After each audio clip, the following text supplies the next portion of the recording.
Today on Clear Your Clutter Inside and Out, we're talking about what we hope you learn a lot sooner than we did.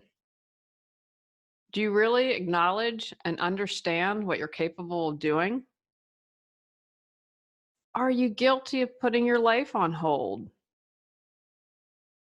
Have you learned to stop doing this one thing that you probably do more than you realize? Learn some more life lessons that we hope you've learned by 50 or even sooner as we finish up our month focusing on your future self. Do you control your clutter, or does your clutter control you? On Clear Your Clutter Inside and Out, we'll teach you awareness as well as action steps to create change in your life. Come on, let's get started. Hey everyone, another rainy day. This is the second half. I did the first podcast, the first episode this month on things I hope you learn by the time you're 50. So here's the second part, just a quick recap that someone had said, hey, let's get together from high school. And then when I followed up, they kind of ghosted me. And my whole thinking was, by 50, you should be able to say no or not offer to hang out with someone if you don't want to. I then shared this on my women's group in the area where I live over 50 and asked for women their thoughts. And again, this is men, women, anyone can learn this. And so these are the follow-up. And the other thing I want you to think about, this is the last episode for March. So we are now 1/3 the way through 2020. I want you to check in with yourself. Are you where you want to be? What do you need to course correct? You can still get it done, but you need to be honest and aware. On with the show. Number 11, pamper yourself. I'm going to separate this out just a teeny bit from self-care. It is self-care. But I want to talk about the physical. We can talk about more than the physical, the pampering. Think about that word, the pampering of yourself. Spoiling yourself. And spoiling, I don't even think is the word I want to use here. Pamper is much better, but spoil could work. But some people might have an issue around that word, like, oh, I can't spoil myself. Because self-care for you could mean a nap. And if you're really willing to look, you can find pampering in every single thing that you do. And that's great. But if you can't, I want you to think about the deliciousness of ways that you can treat yourself. You know, I like Ulta Beauty where I can not invest a ton of money. I have very sensitive skin. I can try out a couple products, but I like trying different masks on my skin. One of my goals for this year is to do more with essential oils. And so when I run out of bubble bath, I'm making my own bubble bath. To me, a warm bubble bath with a candle and maybe some music, or maybe I want to read a book, that's completely pampering myself. Putting on a luxurious moisturizer and really feeling it and being in the moment is a way to pamper myself. As I mentioned a moment ago, if you never take naps, that is pampering yourself. Maybe pampering yourself means getting someone to come in and clean your house. Even if you do it all the time and you're able to swing it, pamper yourself that way. So really give yourself small luxuries. It doesn't have to be this huge thing. Think of the deliciousness, the pampering that you can give yourself. Number 12, know your capabilities are far greater than you imagined. I continue to discover this about myself. When I was writing the book, all the journal prompts and the Clear Inside book, I included a line about this, and it was very purposeful because it was important for me to share with people. It was a whole kind of impetus behind it. You know, even if you've never cleared clutter, know that you can do this, and you have the ability more than you think. And I really wanted to make sure that I mentioned that, because you might have worked with someone on clearing clutter, getting organized, and they told you didn't have skills, you didn't have abilities. And that's simply not true. I hope that I've mentioned this on the podcast. And if I haven't, I'm telling you right now, you can do more than you realize. And I phrased it a different way in the first part of this, in the first episode of the month. And again, because so many people would like this particular suggestion, and again, I took 21 suggestions from the group. Some are mine, some are others that people really responded to and had, oh yes, oh my gosh, yes, love, can't like this enough. I can't tell you the number of things I thought I couldn't do in my life. Public speaking for sure. Books, standing up for myself in a huge way. You know, this whole solar thing really taught me, you know what? I am being true to myself. I can stand up for myself. I can make huge decisions for myself. I'm stronger than I give myself credit for. I'm more capable. Just because I don't know how to do something, that I don't have a certain skill, doesn't mean that I'm dumb. It just means I need to learn something. Or if I can't, like the law, then I reach out to someone who does know, who that is their area of expertise. Don't sell yourself short. We're, as I mentioned a moment ago, we're through the third quarter of 2020. I want to hear about all the exciting things you're doing. I want you focused on whether it's your business goals, your personal life. You can do it. You get that focus going. Know that you have the ability, and trust yourself. If it's a skill or you need support, that you'll reach out for the people that can help you. Number 13, don't wait for others to do something you really enjoy. And I also might call this, don't put your life on hold. I think that don't put your life on hold. I would do that. I definitely did that when I was younger. Kind of the carpe diem. Hopefully I'm saying that right. How many times have you put yourself on life on hold for another? Maybe you're like, you know what? I want to go back to school, but I've got to put my kids first. Maybe there's a solution to taking online classes or going to night school. How many times have you dimmed your light because you didn't want someone else to feel uncomfortable, or you let someone else do something first because you were afraid? Getting to the why helps you clear it. Now, yes, I know in an ideal world, we can bypass all this and just release whatever's going on. But I don't believe most of us are there yet. And even if we are and have that capability, we can't do it with every single thing. When I was going through this whole solar thing, Cottie's like, what's the bigger picture here? What's going on? I said, oh, I'm glad you asked that. Here are some things that it's definitely relating to. And so I encourage you, just get out there and do it. Don't wait for when you're 10 pounds less, when you feel like you're good enough to start painting again. I don't care what it is. Just go out and enjoy the activities you do. And this is a time to have a boundary and say, hey, I really need to go take a painting class. And I really believe when there is a will, there's a way. I'll never forget when I was interviewing Peter Walsh, and I was actually mentioned my sister-in-law. And I said, well, she's got, at the time, how have the kids been? Like maybe they were 6, 5, and 3. And that's a lot to have kids that close in age. It's a lot, and to try to run a business and do things. And he was like, no excuses.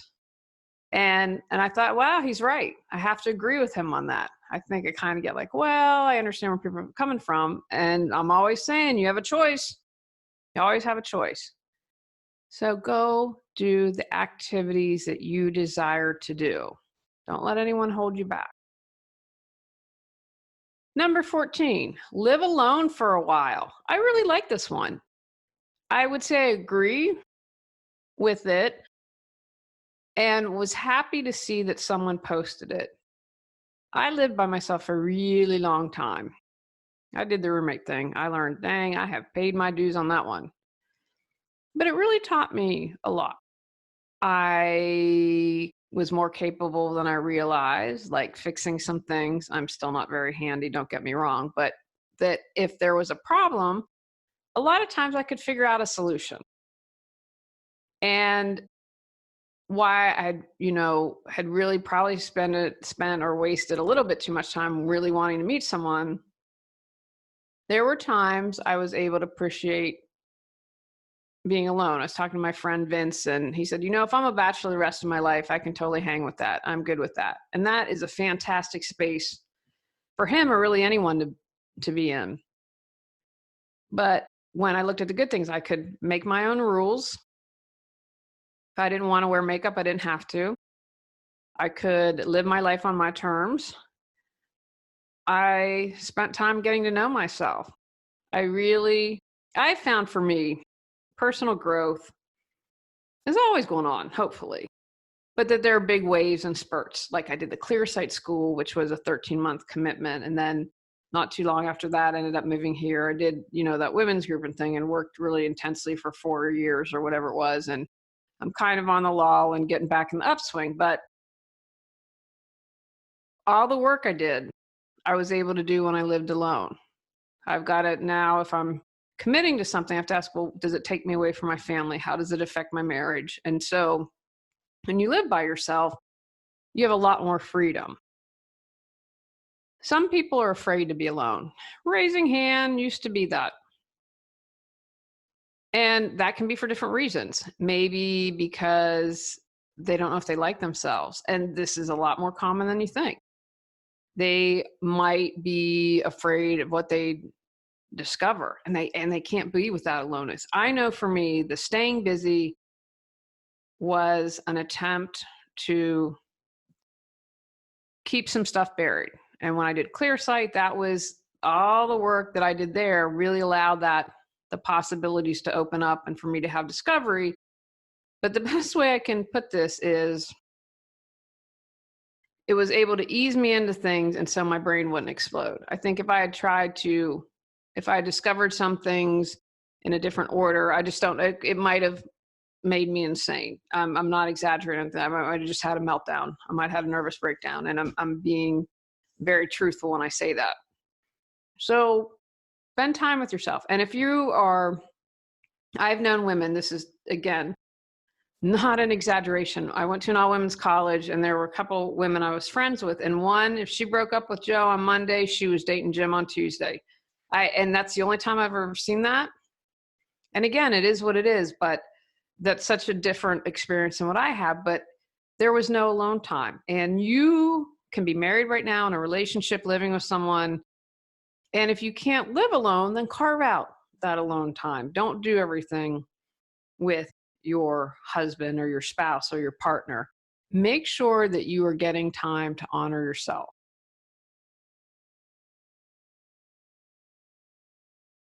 Number 15, doesn't matter what anyone else thinks. Oh my gosh. I used to spend so much time on this. Oh my gosh, they don't like me. What if they think I'm this? What if they think I'm that? You have to remember, people are expressing their own insecurities.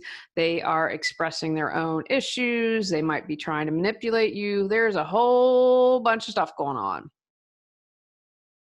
Don't waste time what others think.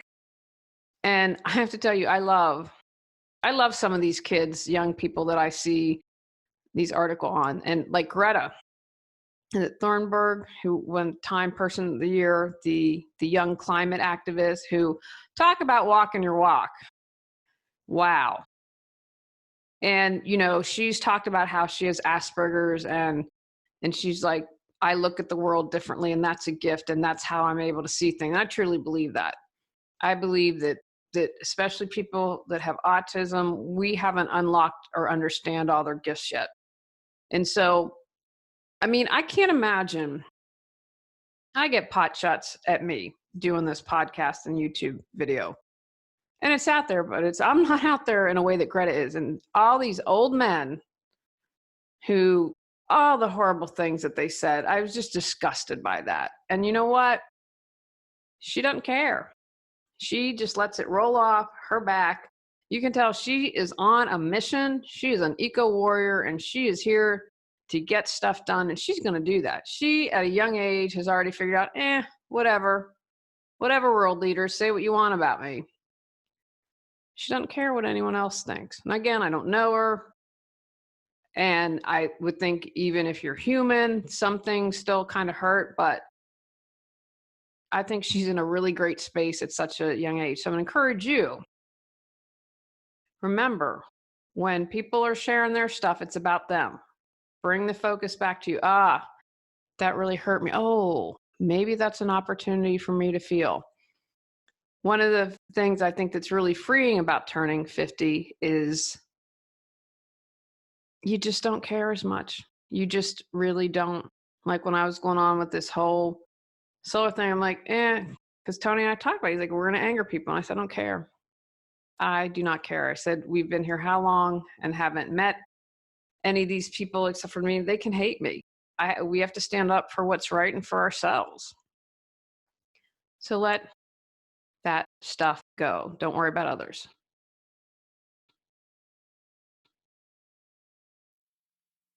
You have all the answers you need within.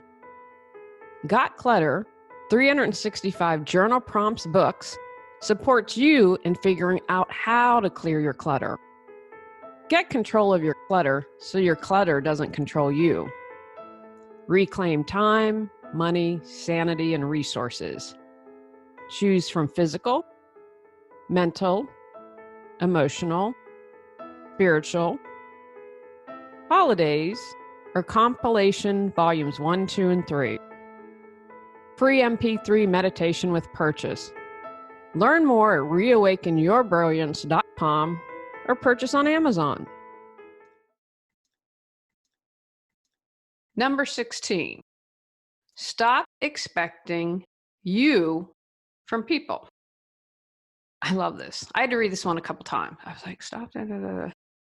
Obviously, I didn't post it. If I had to read it a couple hundred times to understand it, hopefully I'll do it justice for the person who posted. Meaning, give yourself what you desire instead of looking at other people. If you are expecting someone to stand up for you, stand up for yourself.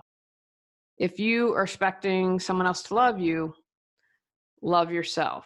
If you are expecting someone else to write your novel, you sit down and write your novel.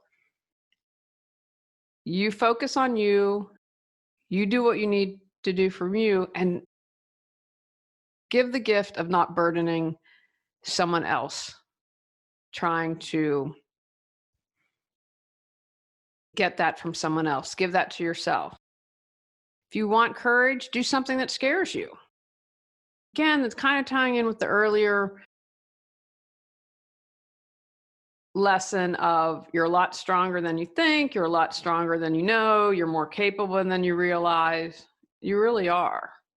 And it was like I mentioned about expecting a man or a partner or boyfriend to bring me happiness. I was expecting happiness for me from someone else. Then when I kind of phrase it like that, like, how ridiculous. Seriously? And I spent a lot of my time of my life doing that. So be you, own you, celebrate you, and give you you.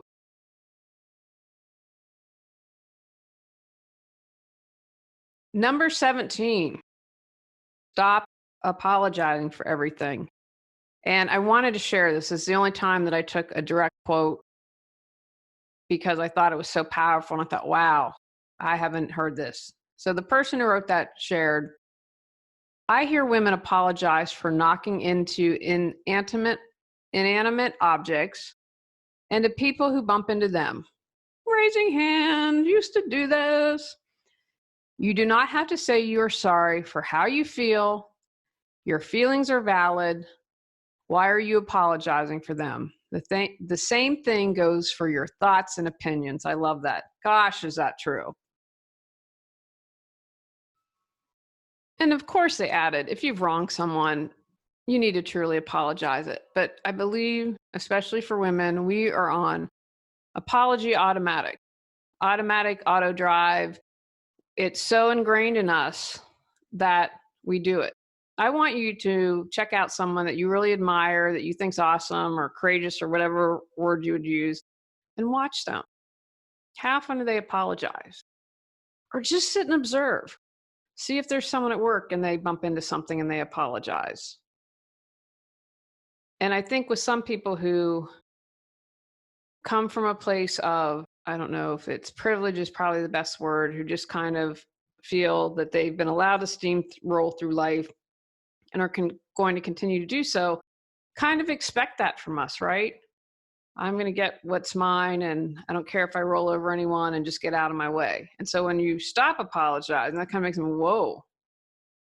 Be aware of where you're apologizing and take the time to observe others. Because I bet you notice you do it more than you realize. Do I still do this? Absolutely.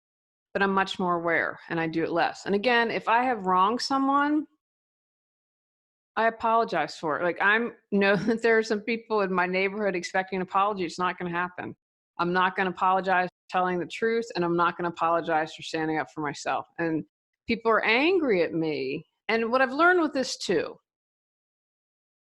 part of the anger, I know some things I've learned is because they didn't stand up for themselves. And when you need to have a target, if you can't own your life, if you can't own certain things, then you're going to find that target to express it. So I'm really clear on that. And I have to laugh. I'll just share this. So this kind woman reached out to me behind the scenes and she said, "You have more support than you realize." Because I said, "Oh, everyone in the neighborhood hates us now." She said, "There are a lot of things, and what yours is drama light." And I thought, oh my goodness. Anyway, and she said, I said, "Oh, the president talked about how hurt he was." They didn't name, it was very indirect in social media post, blah, blah, blah. And she said, "Don't worry about his man tears." And I have to admit, I laughed. And I'm not one for male bashing. It drives me nuts when people bash an entire sex, an entire race, whatever. And then there are times when you just got to laugh. And I'm sorry the man tears made me laugh because I thought, buddy, I see right through you. You're trying to be the mild-mannered guy, and you are a control and power freak trying to come off as neutral. So anyway, long story of it, I want you to become aware of where you're apologizing and stop it unless you truly need to say you're sorry. Number 18, difficult conversations are always better than not having them. Right? I did a podcast about that last year on having difficult conversations. Do it. You'll feel better. It's true. It might stink, but once they're done, you can move forward. I talk a lot about, prior to doing when I had the Reawaken Your Brilliance internet show, and I'd interview people, and from my own personal experience, it takes so much energy when we don't do things and when we store them. Because remember, emotions are energy in motion. They want to move. You want to feel anger? Woo, feel anger, up and out. Feel sadness, up and out. Feel joy, up and out. Again, it's that constant being present. And so I held on for so long, I'm afraid to look at this, afraid. The energy that it took to hold back, be afraid, to not confront my fears was tremendous. Until I did it, I had no clue. And I'm like, oh my goodness. And that's one of the reasons why I'm really working to stand up for myself. I'm like, I don't want to regret it. I want to stand up if I do that, because if I didn't stand up for myself, I'd be like, well, I shoulda, woulda, couldas. Why didn't I stand up for myself? Julie, I encourage you, have those difficult conversations, because it's the same thing. Not expressing how you feel, not having the hard conversation takes a lot more energy than actually having the conversation. And check out that previous podcast if you need some tips. Number 19, go back to your true self that's been buried by society's expectations of you. Oh, so true. How many of us have a mask? From the moment we're born, people are putting their expectations on you. Have you taken them to heart? I shared that a friend was an attorney and didn't want to be an attorney, but those expectations were placed on him since he was a kid. went to law school, practiced law, and finally in his 30s said, enough, I need to do what's best for me. And it's never too late. Never, ever, ever too late. But he's finally able to release those expectations. Honor your own expectations. Be your own measuring stick. Release what others have to say. I was always a tomboy, very athletic as a kid. That was seen as a bad thing. I wasn't feminine enough. I was told that, that's a bad thing. And then I think of my husband. I have to laugh. I was driving the other day. I think actually he was driving. He's like, you're a bad driver. And I was like, what? And actually it was really funny and we needed a laugh. So it was good. I believe my husband appreciates about me that I don't mind getting dirty. I was like, we had to rake leaves the other day. And I was like, oh, honey, I'll help you. I don't want you to have to do this all by yourself. And that but for a woman to get dirty, you just don't do that. That's unfeminine. Let all of that junk go and say, okay, what's mine and what else is someone else's? I'm going to release the junk that's not mine. Number 20, it's okay to fail. Just a lesson on how not to do it, right? No mistakes, they're lessons. And I love the way that this person put it. You've learned something. Behind a lot of successful people are a ton of failures, but they refuse to give up. I still find it amazing that Michael Jordan, and that's kind of after MJ quit, I kind of quit. I love Larry Bird and Magic Johnson and that rivalry and would love the Celtics and watch that. And then MJ with the Bulls. After I haven't watched pro ball in years. He was cut from his junior high team. The world might not have known the best or one of the best basketball players of all time had he given up. I mean, that's a great perspective for you right there. And there are tons of stories like that. And if you need encouragement, get on Google. You can find anything on Google. I was thinking about this as I was making some notes, and I created a course. And I got bad advice on it, on a couple things, and I'm proud of it. It's a good course. But I was like, whatever. I can do better. I feel like the books are more me. The courses that I've created, I have done those a little differently, and they're better than that first course. Well, was the first course a mistake? I don't think it's a mistake. I think that it was good. It taught me some things. I had to learn some skills, but I wasn't quite where I wanted it to be. So I stuck with it. Remember that you just have to keep going. The first time I did the interview, did the internet TV show Reawaken Your Brilliance, I think maybe we have 40 people tune in, because Amnon, the producer, was able to see the numbers. And he was like, that's great. And he was like, I was surprised you got any people. But I kept with it, and it kept growing, and the numbers and people kept showing up because I didn't give up.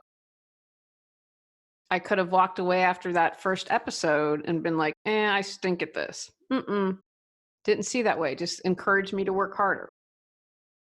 And for our bonus number 21, and I love how this was phrased, develop a wisdom practice, right? It doesn't define, have a spiritual practice, a mindfulness practice, a religious practice, a wisdom practice. During this really stressful time, I have been rereading Marianne Williamson's Illuminata. And that's a great little book, and it has lots of prayers. And if anyone has, I am looking, please feel free to email me or drop me a line on social media.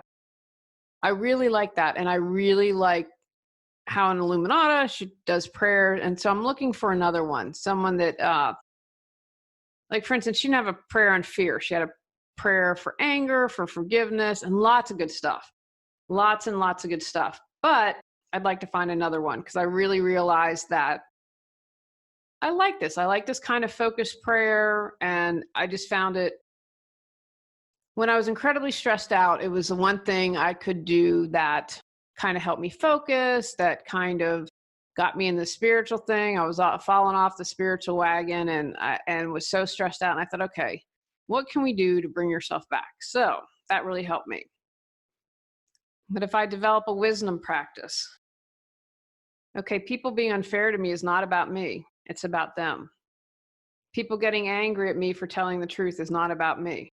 And so when I understand those lessons and I have that wisdom practice and the wisdom to be able to walk away, I want to tell you something. Tony said to me after, I was like, we've got to cancel this. We can't move forward. And he's like, part of me wants to. And I said, I understand. But this is one of those moments where we've learned a lot in life. I feel like we have been told it's not the bad. We don't want to spend our time and energy. We have to trust that there's a bigger reason for this. And I believe that. And already we had the golden nugget. The same day we made the decision to not move forward, something really kind of surprising and wonderful happened. So find a wisdom practice. And, my beloved teacher, Judy, would be like, these are just some tools for your toolbox.